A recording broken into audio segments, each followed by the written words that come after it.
स्वामी सेवेकरांना श्री स्वामी समर्थ. तर तुमचं प्रिया लाईव्ह या चॅनलमध्ये अगदी मनापासून स्वागत आहे. तर आज मी तुम्हाला ह्या व्हिडिओमध्ये गुरुचरित्राचं पारायणविषयी माहिती सांगणार आहे. तर गुरुचरित्राचं पारायण हे स्त्री पुरुष मुलगा मुलगी कोणी करू शकतो.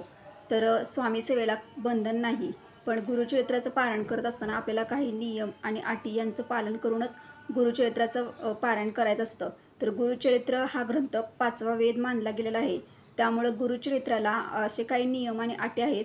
तेच मी तुम्हाला ह्या व्हिडिओमध्ये गुरुचरित्राचे पारायण कसे करावे, गुरुचरित्राचं पारायण करत असताना आपल्याला कोणते नियम पाळावे, तसेच कोणत्या अटी पाळाव्यात आणि ह्या पारायण सप्ताहामध्ये आपण कोणत्या भाज्या किंवा कोणते अन्न सेवन करावं हे मी तुम्हाला ह्या व्हिडिओमध्ये सांगणार आहे. तर गुरुचरित्राचं पारायण हे 20 एप्रिल 2025 पासून सुरू होत आहे. ते 7 दिवसाचं पारायण आहे आणि 26 तारखेला ह्या पारायणची समाप्ती होणार आहे. तर मी आज तुम्हाला ह्या व्हिडिओमध्ये याविषयी सर्व माहिती सांगणार आहे.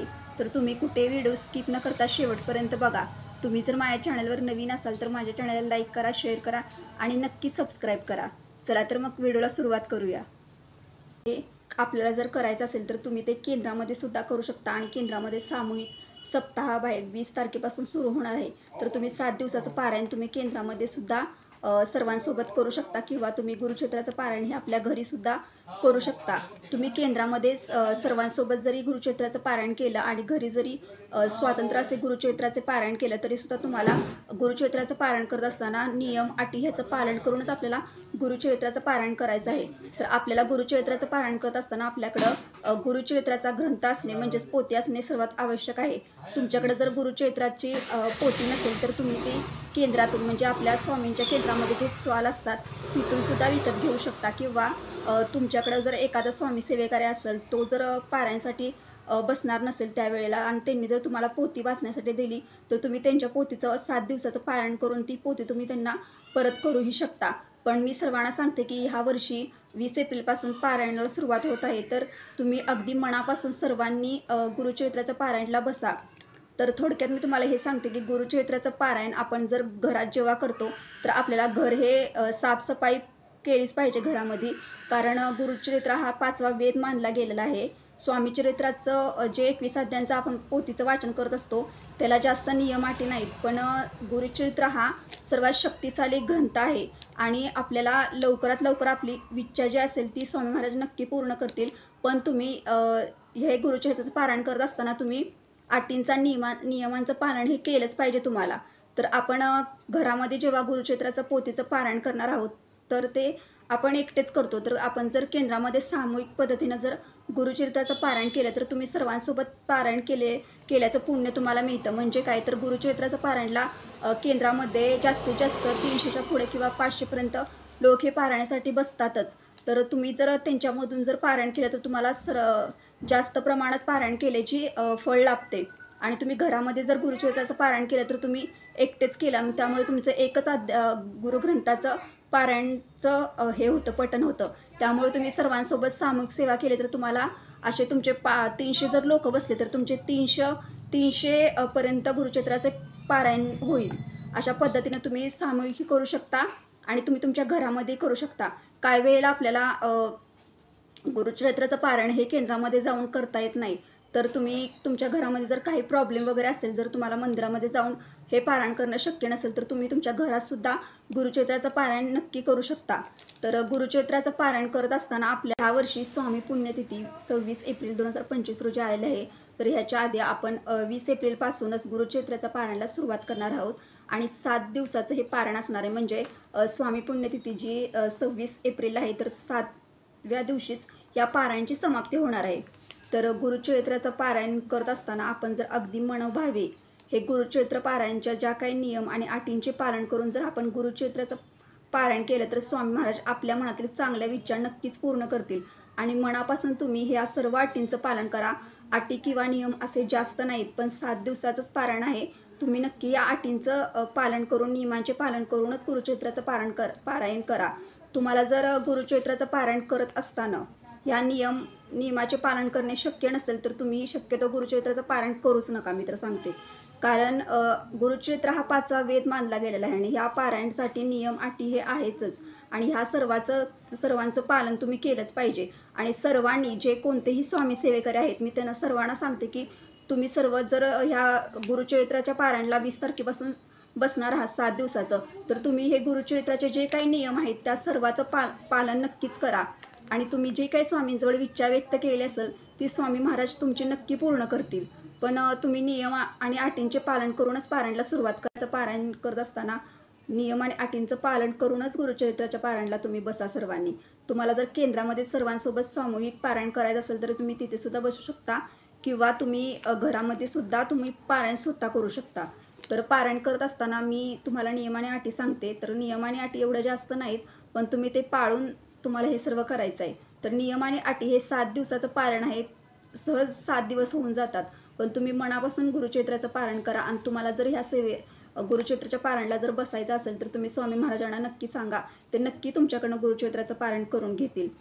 तर आता आजकाल कसं होतं, जॉबमुळे आपल्याला स्वामी सेवा करता येत नाही किंवा पारायण करता येत नाहीत.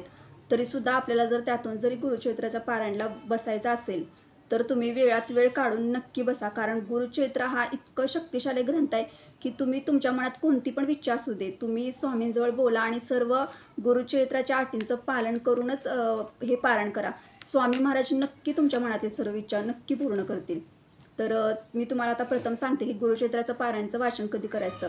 तर गुरुचरित्राचं पारायणच्या पोथीचं वाचन आपण सकाळी 3 पासून ते दुपारी 4 पर्यंत करू शकतो. तर आपल्याला 12 ते 12:30 ह्या वेळेमध्ये पोथी पूर्णपणे वाचन बंद करायचं आहे. कारण ही स्वामी महाराजांच्या भिक्षेची वेळ असते, त्यासाठी आपण पोथी वाचन बंद करायचं आहे. शक्यतो गुरुचरित्राच्या पोथीचं वाचन हे सकाळीच करायचं, पहाटेच करायचं आहे आपल्याला. पण तुम्ही जर जॉब वगैरे करत असाल, तुम्हाला जर काही तुमच्या घरी प्रॉब्लेम असतील, तर तुम्हाला हे जर त्यावेळेत करता येत नसेल तर तुम्ही 12:30च्या पुढे 4पर्यंत सुद्धा पोथीचं वाचन सहज करू शकता. पण 12 ते 12:30 ह्या वेळेमध्ये आपल्याला स्वामींची कोणतीही सेवा करायची नाही, हे लक्षात ठेवून तुम्ही पोथी वाचनास सुरुवात करावी. तर 12 ते 12:30 ह्या वेळेत आपल्याला सेवा करायची नाही. हे झालं पहिलं. तर दुसरी तुम्हाला एक नियम सांगते मी.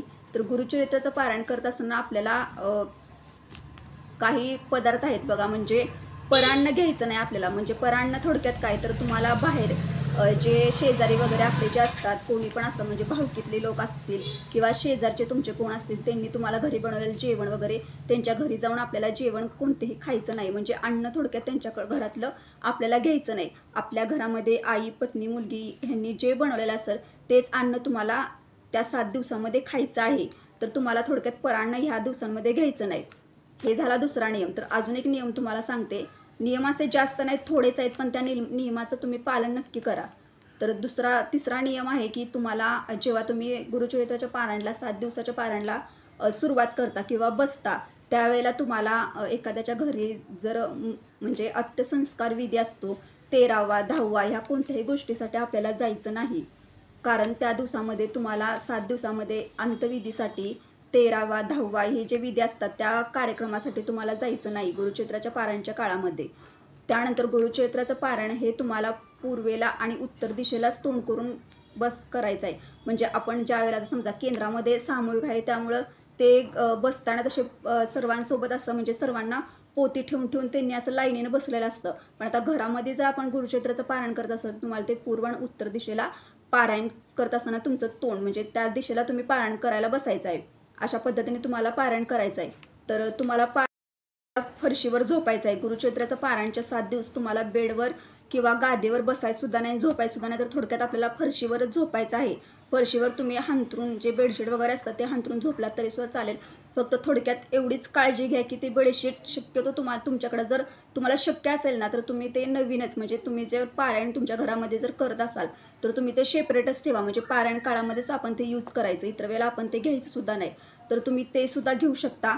किंवा जर तुम्हाला शक्य असेल तर तुम्ही जर प्रथम पारायणला जर बसणार असाल, म्हणजे नवीन सेवेकर असतात त्यांना जर पारायण करायचं असेल तर त्यांना मी सांगते की शक्य असेल तर तुम्ही नवीनच बेडशीट वगैरे विकत घ्या की तुम्ही ते अंथरून त्याच्यावर झोपू शकता. आणि जर त्यातनं तुम्हाला शक्य नसेलच नवीन काय घेणे किंवा शक्य नसेल तर तुम्ही काय करा, तुमच्याकडे जर असं एखादं बेडशीट वगैरे जर असेल तर ते तुम्ही एकदम स्वच्छ पाण्याने धुवून वगैरे ते उन्हामध्ये सुकवा, म्हणजे व्यवस्थित असे आणि चांगले, आणि ते तुम्ही 7 दिवस पारायण काळामध्ये फरशीवर हांतरून झोपू शकता.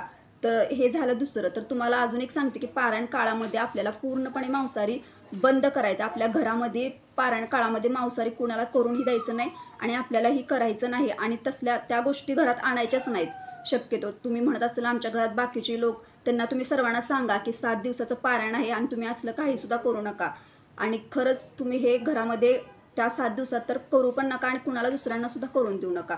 तुम्ही सांगा, तुम्ही बोलून बघा, ते नक्की ऐकतील तुमच्या घरातले. जर तुमच्या घरात तर असं कोण असेल, काही काहींच्या घरात असतात की तुम्ही करा देवाचं, आम्ही आमचं आम्ही करतो, तुम्हाला जर काय करायचं असेल तर तुमचं तुम्ही करा, आम्ही आमचं आम्ही करतो, असं ते म्हणतात. पण त्यांना शक्यतो तुम्ही 7 दिवस ह्या गोष्टी टाळा.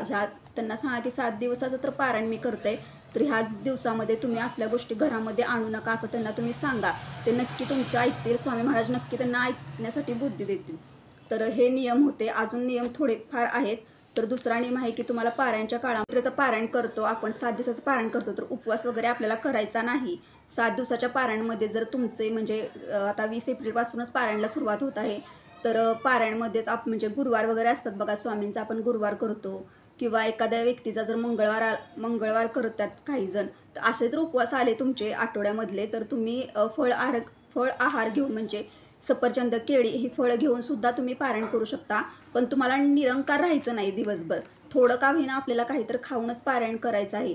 त्यानंतर तुम्ही खिचडी खाऊ शकता, भगरसुद्धा खाऊ शकता. आता सोमवारला वगैरे भगर चालत नाही. म्हणजे भगर म्हणजे थोडक्यात वरीचा भात असतो, वरीचा भात असतो. भगर म्हणजे वरीचा भात असतो, पण ते सोमवारसाठी चालत नाही. तर तुम्ही त्या दिवशी खिचडी खाऊ शकता किंवा फळहारसुद्धा घेऊ शकता. फक्त थोडक्यात काय आपल्याला, तर आपले जर आठवड्याचे जे उपवास येतात बघा, जे आठवड्याचे उपवास आले, तर आपल्याला निरंकार राहून पारायण करायचं नाही. तर अशा प्रकारे तुम्ही फळ वगैरे किंवा भगर, सोमवार नसेल तर तुम्ही खिचडी आणि फळं घेऊ शकता, आणि इतर वेळेला तुम्ही भगर वगैरे सुद्धा खाऊन हे पारायण करू शकता. तर त्यानंतर पारायण करत असताना सर्वात प्रथम मी तुम्हाला एक गोष्ट अजून एक सांगते की पारायणच्या काळामध्ये तुम्हाला महिलांसाठी आणि मुलींसाठी मी सांगते की काळं कोणतंही वस्त्र किंवा काळी कोणतीच गोष्ट आपल्याला त्यावेळेला 7 दिवसामध्ये, म्हणजे इतर वेळेला तरच घालायचीच नाही. पण शक्यतो आता आपल्याला कसं असतं, जॉबसाठी, कॉलेजसाठी आता आपल्याला काही गोष्टी घालायला लागतात. तर तरी पण मी तुम्हाला सांगते की 7 दिवसाच्या पारायणमध्ये तुम्हाला कोणतंही काळं घालायचं नाही. काळं वस्त्र तर शक्यतो घालायचंच नाही. आता समजा काळी क्लिप असेल, काही पण काळं असेल, तर आता तुम्ही म्हणाल की केस वगैरे जर काळे आहेत, तर ते केस देवाने दिल्यात आपल्याला, नैसर्गिक आहेत. पण काळी कोणतीही वस्तू तुम्हाला पारायणच्या काळामध्ये घालायची नाही. दुसरी गोष्ट अशी की पारायणच्या 7 दिवसामध्ये तुम्हाला हातामध्ये हिरव्या बांगड्याच घालायच्या आहेत. मुली असेल तरीसुद्धा त्यांनी हातामध्ये हिरव्या बांगड्या, आणि महिलांनी सुद्धा हातामध्ये हिरव्या बांगड्याच घालायच्या. आणि कपाळाला आपल्याला टिकली लावायची नाही, तर आपल्याला कुंकू लावायचं. आपल्याला केंद्रामध्ये सुद्धा या गोष्टी सांगितलेल्या आहेत आरतीच्या वेळेला. तर आपल्याला कुंकूच लावायचं आहे, टिकली लावायची नाही. आणि त्यानंतर अशा प्रकारे आपण शक्य तुम्हाला जर असेल तर तुम्ही गुरुक्षेत्राचं 7 दिवसाचं पारायण हे साडी घालून करा. शक्य जर नसेल तर तुम्ही ड्रेस घातला तरीसुद्धा चालेल. फक्त पंजाबी जे ओढणीचे ड्रेस असतात ना बघा, तसे ड्रेस घालून तुम्ही पारायण करा. आणि त्यानंतरच्या पारायणच्या काळामध्ये आपले जे कपडे असतात, म्हणजे आपण जे 7 दिवसाचे कपडे घालणार आहोत, ते एकदम स्वच्छ असावेत. तुमच्याकडे जर शक्य असेल तर कसं असतं, मला जर असं देवाचं वगैरे काय करायचं असलं तर ते ड्रेस वगैरे किंवा आपण कोणती पण वस्त्र असो ते साईडला वेगळेच ठेवायचे. म्हणजे आपण जर पारायणला बसणार असो तर त्या दिवसामध्ये, किंवा आपल्या घरामध्ये ते देवाचा कोणता कार्यक्रम असेल तर त्या दिवसामध्ये आपण ते वेगळेच ठेवायचे कपडे कधी पण. तर शक्य जर तुम्हाला नसेल तर तुमचे कोणते पण ड्रेस असतील ते तुम्ही स्वच्छ एकदम धुवून व्यवस्थित, 7 दिवसाचे ड्रेस, 7 दिवसाच्या साड्या वगैरे ज्या असतील त्या तुम्ही एकदम व्यवस्थित आपल्याला धुवायच्या आहेत. आणि त्यानंतर आपण त्या 7 दिवस आपल्याला घालायचं आहे. कोणतंही वस्त्र न धुता आपल्याला अंगावर पारायणच्या काळामध्ये घालायचं नाही. तर त्यानंतर तुम्हाला दुसरी गोष्ट आहे, त्यानंतर तुम्हाला ब्रह्मचर्याचं पाळन करायचंच आहे. तर ब्रह्मचर्य हे तुम्हाला पाळायचंच आहे त्या 7 दिवसामध्ये. 7 दिवसाचं पारायण आहे, तुम्ही ह्या गोष्टी नक्की पाळून करा. या सर्व नियम अटीचं पालन करूनच पारायण करा. 7 दिवसाचं फळ म्हणजे पारायणचं फळ आहे ते तुम्हाला नक्की मिळेल. तुम्ही ज्या गोष्टीसाठी, ज्या ह्याच्यासाठी हे पारायण करणार आहात, तुम्ही जर ह्या नियमाचं पालन करून जर पारायण केलं ना, तर मी तुम्हाला मनापासून सांगते की स्वामी महाराज तुमची नक्की इच्छा पूर्ण करतील. फक्त एवढंच की नियमाचे पालन न करता पारायण खरंच करू नका गुरुचरित्राचं. नियमाचे पालन करूनच तुम्ही गुरुचरित्राचं पारायणाला सुरुवात करा. तर ह्यानंतर मी तुम्हाला हे सांगते, आता हे तुम्हाला नियम आणि अटी मी तुम्हाला सांगितल्या. तर ह्यानंतर मी तुम्हाला सांगते पारायण काळामध्ये आपल्याला कोणते अन्न सेवन करायचे, थोडक्यात काय तर आपल्याला कोणत्या भाज्या खायच्या याविषयी मी तुम्हाला सांगते. तर गुरुक्षेत्राच्या पारायण काळामध्ये आपल्याला एक धान्य खायचे आहे, म्हणजे एक धान्याचे पदार्थ म्हणजे काय, गहू, तांदळाचा भात, गव्हाची चपाती, ज्वारीची भाकरी, ह्या तिन्हीपैकी तुम्हाला एकच खायचं आहे. जर 20 तारखेला तुम्ही गव्हाची चपाती खाल्ली तर तुम्हाला 26 तारखेपर्यंत म्हणजे 7 दिवस नुसती सकाळ संध्याकाळ गव्हाची चपातीच खायची आहे. जर तुम्ही 20 तारखेला ज्वारीची भाकरी खाल्ली तर तुम्हाला 7 दिवस पूर्णपणे ज्वारीची भाकरीच खायची आहे. आणि जर तुम्ही भात खाल्ला सकाळी तर तुम्हाला नुसते 20 तारखेपासून 26 तारखेपर्यंत 7 दिवस पूर्णपणे तुम्हाला भातच खायचा. म्हणजे थोडक्यात काय तर तुम्हाला एकच पदार्थ त्या दिवशी खायचा, गव्हाची खायची किंवा ज्वारीची खायची का तांदळाची हे तुम्ही ठरवायचं. तर ह्यामध्ये तुम्हाला मी भाज्या सांगते, भाज्या कोणत्या खायच्या. तर थोडक्यात काय आहे तर आपल्याला थोडक्यात ना ह्या दिवसामध्ये लसूण आणि कांदा हे पूर्णपणे वर्ज्य करायचं, म्हणजे पूर्णपणे बंद करायचं आहे. लसूण आणि कांदा हे तामसी पदार्थ आहेत. हे माणसानं खाल्ल्यामुळे त्याच्या वृत्तीमध्ये बदल होतो आणि पारायण काळामध्ये तुम्हाला एकदम शांत राहायचं आहे. त्यासाठी तुम्हाला हे पदार्थ पूर्णपणे बंद करायचे, खायचे नाहीत. कारण हे खाल्ल्यामुळे आपल्या वृत्तीत बदलतो, म्हणजे माणूस चिडचिडा बनतो. त्यामुळे कांदा लसूण हे पूर्णपणे वर्ज्य करायचं आहे, म्हणजे बंद करायचं आहे. तर तुम्ही काय खाऊ शकता, तर तुम्ही हळद, हिरवी मिरची, जिरे आणि जी मिरची पूड असते ना, म्हणजे आपण नुसतं त्या लाल मिरची असतात बघा, त्याची नुसती मिरची पूड आपण जेव्हा काय ते चटणी बनवतो ना त्यावेळेला नुसती बघा मिरची पूड बनवतो. मिरची म्हणजे नुसत्या लाल मिरच्याचा जो बुक्का असतो, म्हणजे नुसती मिरच्या, लाल मिरच्या, त्यात काहीसुद्धा नसतं बघा. तर तो लाल म्हणजे थोडक्यात काय मिरची पूडसुद्धा तुम्ही घेऊ शकता. तर हे पदार्थ घालूनसुद्धा आपण बटाटा, टोमॅटो, वांगी, रताळे, लाल माठ, राजगिरा भाजी हे बनवू शकतो. आता बटाट्यामध्ये जर तुम्ही हळद घातली, हिरव्या मिरच्या जर म्हणजे मिरच्या एकदम बारीक केल्या, समजा तुम्हाला जर मिक्सरमध्ये तिखट खायची सवय असेल तर तुम्ही बटाटा घेऊ शकता. त्याच्यामध्ये तुम्ही थोडी हळद टाकू शकता, हिरव्या मिरच्या टाकू शकता आणि तेही तुम्ही सहज बनवू शकता. नंतर टोमॅटोमध्ये तुम्ही सुद्धा थोडीशी मिरची पूड जी असेल ती टाकूनसुद्धा तुम्ही खाऊ शकता. तर त्याच्यानंतर वांगी आहेत, वांगीसुद्धा तुम्ही खाऊ शकता. रताळे खाऊ शकता तुम्ही उकडून घेतला, समजा तुमचे उपवास वगैरे आहे आणि सोमवार किंवा गुरुवार आलाय त्या दिवशी तुम्ही रताळेसुद्धा खाऊ शकता. लाल माठाची भाजी, आता लाल माठामध्ये तुम्ही मिरच्या घालूनसुद्धा खाऊ शकतो आपण. त्याच्यामध्ये राजगिरा भाजी, ह्याच्या पालक या गोष्टी किंवा कोबीची भाजी बघा, हळद आणि मिरच्या हे घालूनसुद्धा आपण कोबीची भाजी त्यावेळेस बनवू शकतो. तर खूप असे पदार्थ आहेत जे तुम्ही खाऊ शकता. भेंडी कशी बनवता, भेंडीसुद्धा आपण टोमॅटो घालतो, त्याच्यामध्ये मिरच्या घालतो आणि हळद, मीठ वगैरे, जिरे वगैरे तुम्ही घातले तरी सुद्धा चालतात, जिरे खाल्ले तरी सुद्धा चालतात. हे बनवूनसुद्धा तुम्ही भेंडी बनवू शकता, म्हणजे टेस्ट वगैरे त्याला येते भरपूर. तर त्याच्यानंतर तुम्ही गाजर खाऊ शकता. तर आपल्याला अशा प्रकारच्या भाज्या आपण ह्या पारायणच्या काळामध्ये खाऊ शकतो. तर तुम्हाला तेल कोणतं वापरायचं, तर पारायणच्या काळामध्ये आपल्याला सूर्यफुलाचे तेल वापरायचं आहे आणि करडईचे तेल, ह्या दोन्हीपैकी तुम्ही कोणत्याही एका तेलाचा समावेश तुमच्या जेवणामध्ये करू शकता. तर तुम्ही ते तेलही वापरू शकता. आणि पदार्थामध्ये तर काय आहे तर आपल्याला पूर्णपणे मैद्याचे पदार्थ पूर्णपणे बंद करायचं आहे. तुम्हाला मैद्याचा कोणताच पदार्थ ह्या पारायणच्या काळामध्ये खायचा नाही. आणि आपल्याला तुम्ही दही, ताक हे सुद्धा ह्या दिवसामध्ये घेऊ शकता. दही ताकसुद्धा चालतं, तुम्ही 7 दिवसामध्ये दही ताक खाल्लं तरी सुद्धा चालतं. फक्त आपल्याला काय करायचं आहे तर 7 दिवसामध्ये जर तुम्ही गव्हाची चपाती खाल्ली तर तुम्हाला फक्त 7 दिवस गव्हाची चपाती खायची आहे. आणि तुम्ही 7 दिवस ह्या भाज्या, सकाळी कोणती भाजी, कोबी खाऊ शकता, संध्याकाळी तुम्ही भेंडी बनवू शकता किंवा तुम्ही दूध, ताक हे सगळं 7 दिवस कोणतीही भाज्या तुम्ही खाऊ शकता. तुम्हाला जी भाजी आवडेल ती भाजी तुम्ही ह्या दिवसामध्ये, म्हणजे जेवढ्या भाज्या मी सांगितल्यात पारायण काळामध्ये ज्या भाज्या आवश्यक असतात त्याच भाज्या तुम्हाला खायच्या आहेत. म्हणजे सकाळी त्यातली भाजी, सकाळी भेंडी बनवा, संध्याकाळी तुम्ही कोबी बनवू शकता, अशा तुम्हाला भाज्या बनवायच्यात. तर फक्त आपल्याला द्विदल धान्य खायचं नाही, म्हणजेच काय तर आपल्याला शेंगदाणे खायचे नाहीत, लक्षात ठेवा. आणि कडधान्य, म्हणजे कडधान्य हे सुद्धा आपल्याला खायचं नाही. तर आपल्याला द्विदल धान्य खायचं नाही, कडधान्य खायचं नाही, डाळी खायच्या नाहीत आणि शेंगदाणे खायचे नाहीत. तुम्ही जर ह्या सर्व गोष्टींचे पालन करून जर गुरुचरित्राचं पारायण केलं तर स्वामी महाराज तुमच्या मनातील नक्की लवकरात लवकर पूर्ण करतील. आणि मी स्वामी महाराजांना नक्की सांगेन की तुमच्या मनातील सर्व इच्छा नक्की पूर्ण करा. आणि तुम्ही अशा प्रकारे 7 दिवसाचं पारायण. आणि मी सर्व स्वामी सेवेकरांना सांगते की तुम्हाला जर शक्य असेल ना तर सर्वांनी खरंच गुरुचरित्राच्या पारायणाला नक्की बसा. स्वामींच्या केंद्रामध्ये सप्ताहानुसार तुम्ही बसला तरीसुद्धा चालेल 7 दिवसाचा, किंवा तुम्ही तुमच्या घरामध्ये तुम्हाला जर पारायण करणं शक्य असेल तरीसुद्धा तुम्ही करू शकता. फक्त तुम्ही केंद्रामध्ये जरी बसला तर तुम्हाला ह्या नियम अटींचं पालन करूनच पारायण करायचं आहे. आणि तुम्ही घरामध्ये जरी पारायण केलं तर तुम्हाला नियम आणि अटींचं पालन करूनच आपल्याला पारायण करायचं आहे. 7 दिवसाचं पारायण आहे, सर्वांनी नक्की बसा. अशा प्रकारे मी या व्हिडिओमध्ये मला जेवढी गुरुचरित्राच्या पारायणाविषयी माहिती होती तेवढी माहिती मी तुम्हाला सांगण्याचा प्रयत्न केला. तुम्हाला जर हा व्हिडिओ आवडला असेल तर लाईक करा, शेअर करा आणि नक्की सबस्क्राईब करा. भेटूया आता पुढच्या व्हिडिओमध्ये. तोपर्यंत सर्वांना श्री स्वामी समर्थ.